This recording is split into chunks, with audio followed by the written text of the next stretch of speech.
Believe it or not, the typical American household earning the 2016 median income of $57,617 likely earned a higher salary than Elon Musk. And, no, that doesn't mean members of these households suddenly became billionaires. The average CEO salary was $12.2 million among Fortune 500 companies in 2016, according to the Rock Center for Corporate Governance at Stanford University. But these CEOs are anything but average. Although these leaders aren't exactly struggling to make ends meet, their insistence on taking little or no salary certainly sends a message of social responsibility in the age of the mega corporations. Stay tuned to see who has taken home smaller paychecks.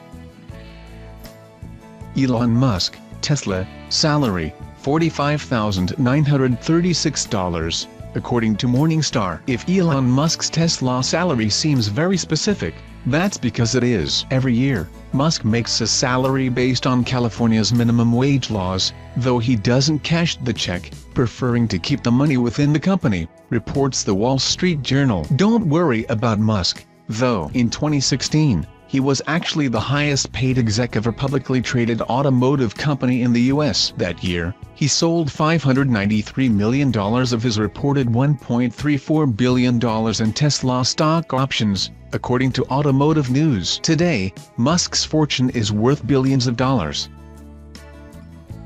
Jeremy Stoppelman, Yelp, salary, $1, according to multiple news reports. By taking an official salary of $1, Yelp's leader continues a Silicon Valley trend started by Steve Jobs in 1997. At the time, Jobs' surprise move cemented his commitment to the company over his own wealth, an important statement during a period in which Apple was struggling to dig itself out of a slump. Similarly, Stoppelman adopted the $1 salary strategy starting in 2013 after Yelp reported a net loss of $5.3 million in its fourth quarter, reports CNET. Like Musk and most of his contemporaries in the $1 club, Stoppelman gets by just fine on stock option awards. In 2015, for example, the Bay Area News Group reported that he made $852,112 in option awards and $67,202 in other compensation. In 2016, the total compensation figure jumped to $3.73 million,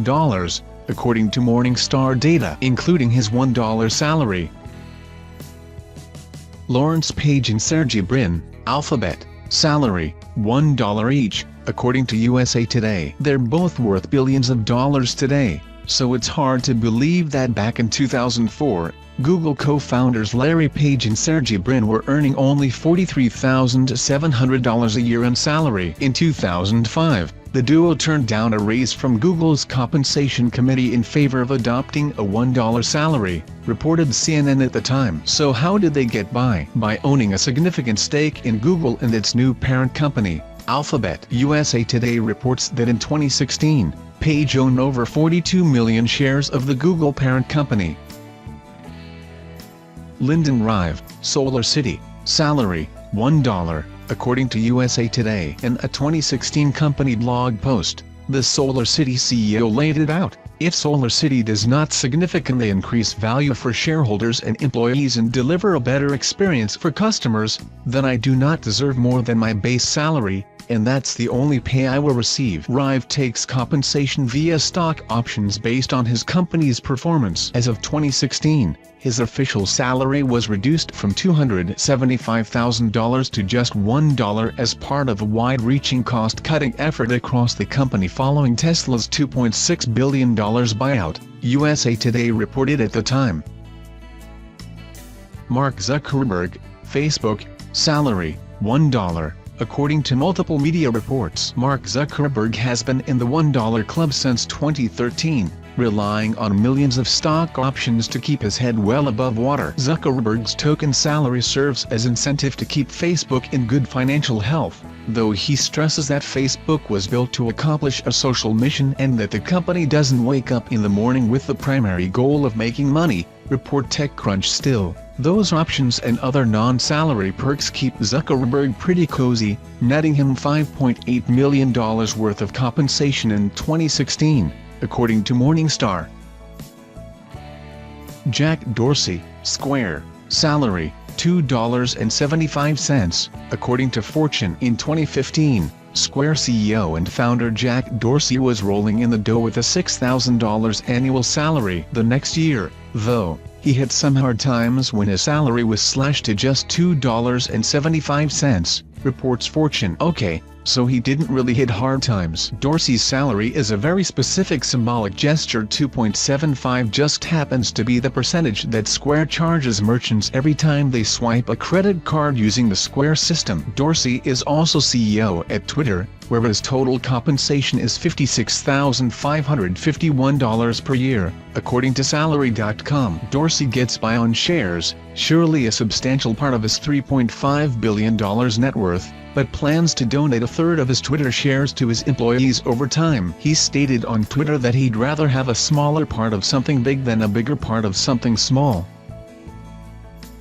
Evan Spiegel, Snap, salary, $1. According to Business Insider. 2016 treated Snap co-founder and chief exec Evan Spiegel pretty well. Only 26 years old at the time, Spiegel pocketed a $503,205 salary plus a $1 million bonus. And speaking of bonuses, the company even shelled out $890,399 for his security detail, reports Business Insider. But 2016 also marked a humbler milestone for Spiegel, who officially committed to the $1 CEO salary club going forward. Like many Silicon Valley leaders before him, Spiegel's yearly bonus will now be based on how well Snap achieves performance goals set by its board, according to BI. The exec's 21.8% of Snap's Class A shares, 2% of its Class B shares and 50% of its Class C shares should be growing his net worth, though.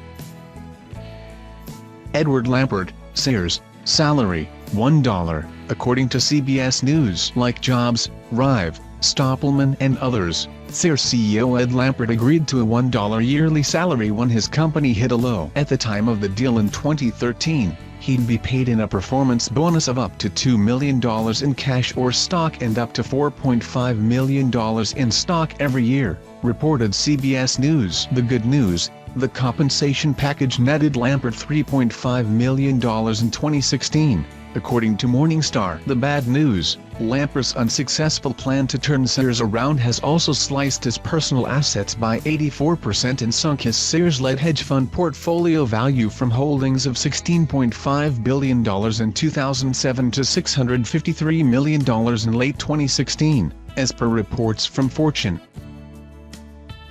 Richard Haines, Urban Outfitters, salary, $1. According to the Securities and Exchange Commission. Former hippie and current Urban Outfitters CEO Richard Haines joined the $1 club in 2009, according to SEC records, though he's compensated by way of performance bonuses. Because Haines' compensation is directly tied to the often controversial company's revenue, his actual yearly earnings are something of a bumpy ride, reports Time. In 2013, Haines made just $33,273, jumping to $68,487 in 2014, per Morningstar. He peaked at $535,636 in 2015, then dropped to $44,310 in 2016. In 2017, Haines was back on the upswing with a salary of $369,473.